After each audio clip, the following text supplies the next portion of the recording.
Right guys, welcome back to the channel and to this army overview video. This is what we're going to be taking a look at. Mechanicum taghmata, 30k admech essentially. I'm not going to go through the book. There's a lot of information in it about the rules and stat lines and everything.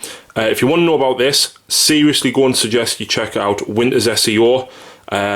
That's what inspired me to start admech. He's done a great overview of this book when it came out last month, and I seriously suggest you go and have a look at that if you're interested in admech. So, let's have a look at the army. Right, so here we go. This is my Mechanicum force. I first saw the army on Winter's SEO YouTube channel back in about January, and I didn't have a clue what they were, never seen them before in my life, and I thought they were fantastic. Some of the detail on the models, some of the rules that they had just sounded absolutely fantastic. In particular, the ones that stood out for us was the Thanatar and the Castellax. And I just thought I need to know more about this. Got a hold of the Horus Heresy book and had a look through, and needless to say, I was impressed. So I saved up and shelled out and bought a decent sized force. Since I'd made my initial purchase, it has expanded. Not too much, but I've just added a few things that I felt I needed. So, let's have a closer look at the force. So, HQs, this is the Forge World Magos here. Yeah, I think I like him quite a lot compared to the new GW1. The new GW1's nice, but this guy, I just love like the shell that kind of goes over his head. This guy normally runs as, I run him as the Archmagus, so you can take a lot of upgrades, you can pretty much equip him how you want. He's pretty much as versatile as like an Eldar Autarch. You can equip him for shooting so that he can take like 2 or 3 guns. You can equip him for close combat, you can increase his toughness with ambience. Yeah, there's a lot of stuff you can do. You can make him a close combat monster, you can take a jetpack. Honestly, there's like an entire page of upgrades you can take.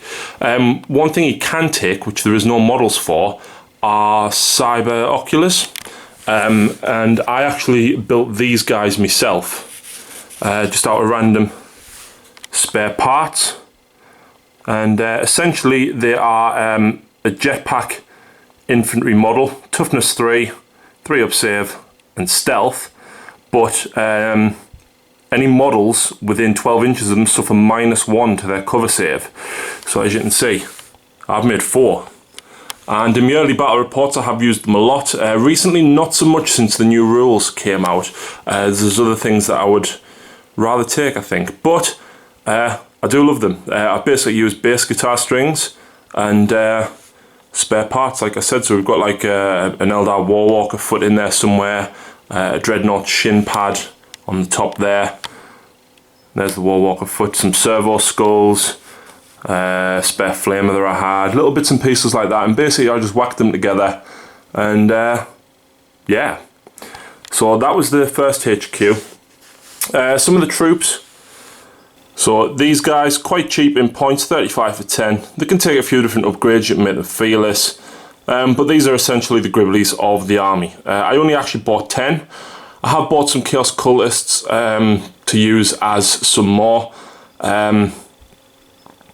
If you make them fearless and take them in blobs of 20 as Winters does, and you can seriously tie up some units with them.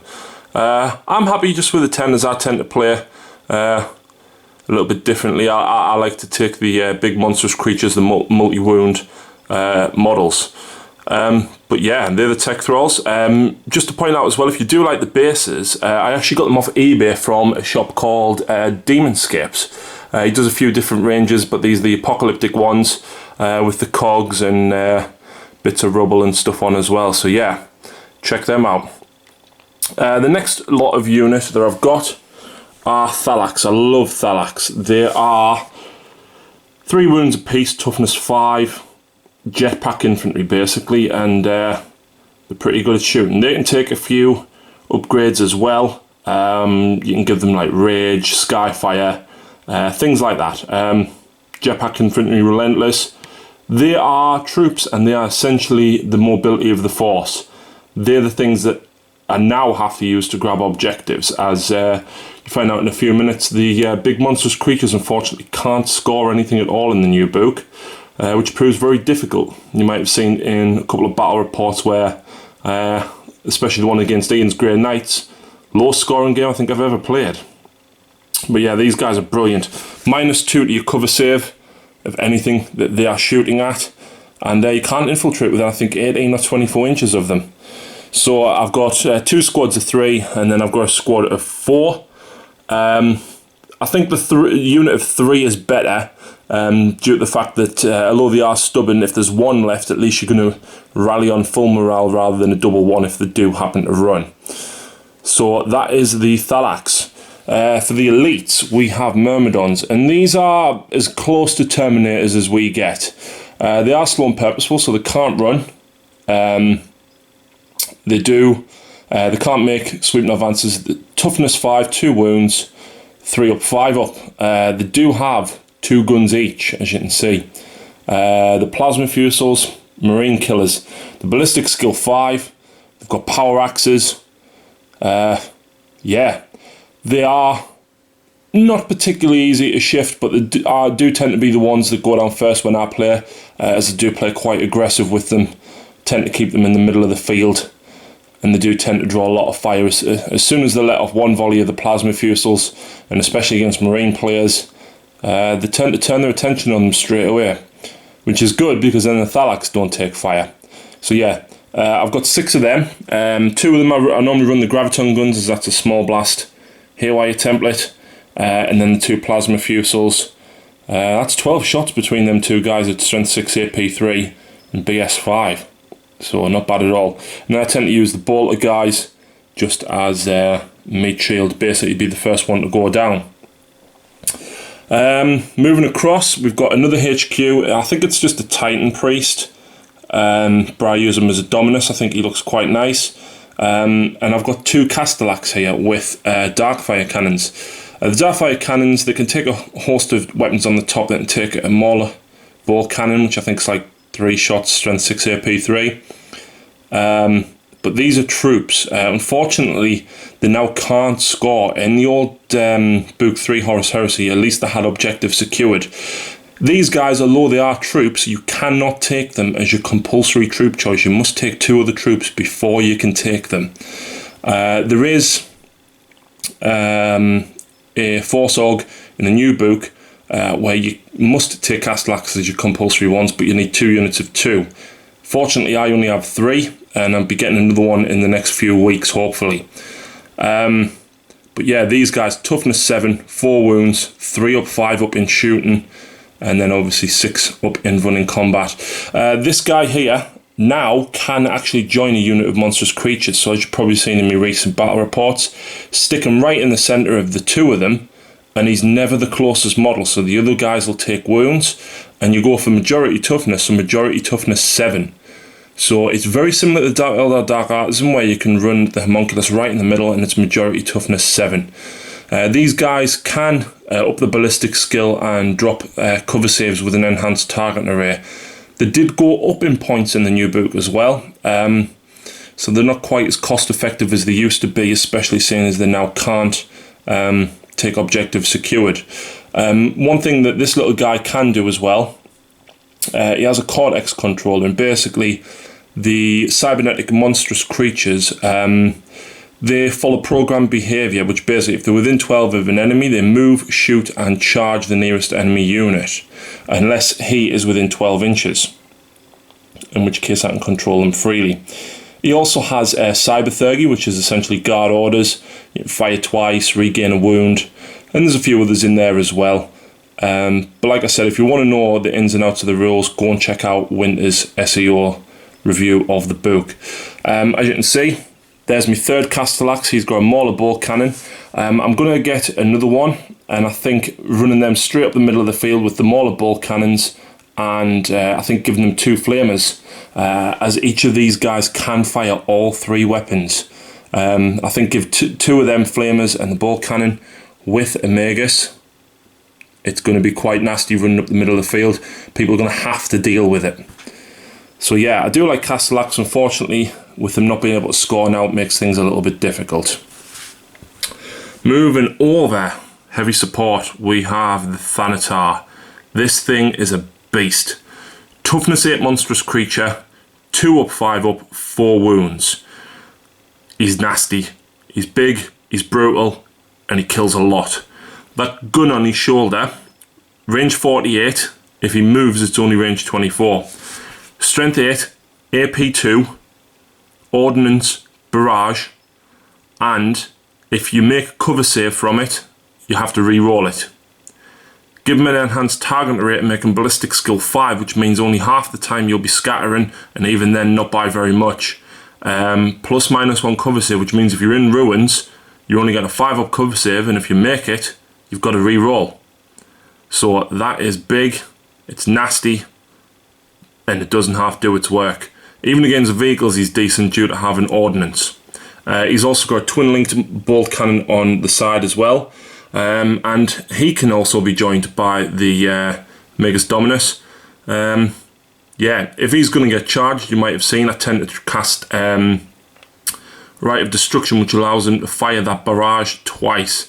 So if he's going to get charged, or I'm going to have to make a charge with him, then I will cast that to fire it twice, and it can be brutal. As you may have seen against Ian's Grey Knights when I dropped 2 and got pretty much direct hits with them. He's a lot of points, but by God is he worth it. So yeah, moving over this side we have Vorax. Vorax, again, monstrous creatures. They have the Cybernetica rule. They have Scout and Outflank as well, so outflanking them is brilliant. Obviously, unless there is a Cyberthurgist nearby with a Cortex controller, they're going to be going for the nearest things. But that's not necessarily a bad thing. If you outflank on the right side of the board, you can place them as far up or down the board as you want. You can be within range, outside of range, to drop a lot of templates on, sorry, not templates, a lot of shots in.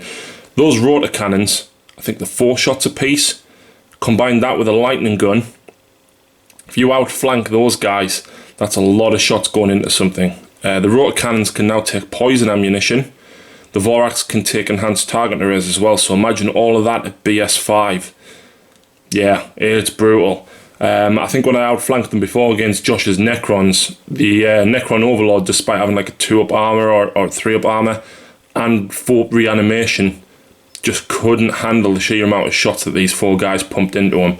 And yeah, I do like these a lot. They can take Paragon of Metal, so basically you can move them forward straight up the field. If you're within 12 of an enemy, you can still control them freely. The Castellax and the Thanatar can also do them as well. 35 points, it's steep, but yeah, if you've got free reign of a monstrous creature charging up into the enemy's lines, it's pretty good. So yeah, I like that. I needed some air support as well, so I managed to get hold of the Avenger. This thing's great. It's 150 points. It's only 2 hull points though, that's the only downfall. And it's armor 12, 10, 10, but it's got the Avenger bolt cannon on the front there. I think it's strength 6 or 7 AP3, might be strength 6, heavy 7. You can then give it last cannons, auto cannons, missile launchers. You can take a host of upgrades as well. You can give them a battle servitor control, which gives you Tank Hunter. Who doesn't want Tank Hunter with 2 last cannons and 2 missile launchers or auto cannons? Brilliant. The only thing I find is, as soon as someone goes to shoot at it, 9 times out of 10 he's going to go down with only being armor 10 and having 2 hull points. So I tend to use him as a case of come in, blow something up, fly off. If he survives, come back on again, rather than leaving him to be shot down. So yeah, that is the Avenger. I do like it. It tends to come out most games, and most games I tend to forget about it. So yeah, I do like the Avenger. And then moving across, we have 3 Imperial Knights. When I started the army, I actually only got this guy in the centre, and I was quite happy with just the one. And I played in a tournament just as the new Imperial Knight Codex and the Warden came out, and won another one. So then obviously I had to buy a third. why not? These guys are fully magnetised though. So I've got this one in the middle can be magnetised as an errant or paladin, but because these arms are fully magnetised, I can chop and change as well. The other two guys, I magnetised them as well. So basically I can run any combination of 3 chainswords, 3 battle cannons or melted cannons, and 2 Gatling guns and 2 fists. I then actually did magnetise the tops. Now obviously in the admech rules they can't take carapace weapons, but yeah, they are magnetised, so I can take a host of the missile launchers or the auto cannons. The heavy stubbers here as well are also magnetised, so I can put the melter guns on there. I think I might want a couple of plasma fusils and graviton guns as well as the admech ones. Can actually take different weapons in the shoulder mount.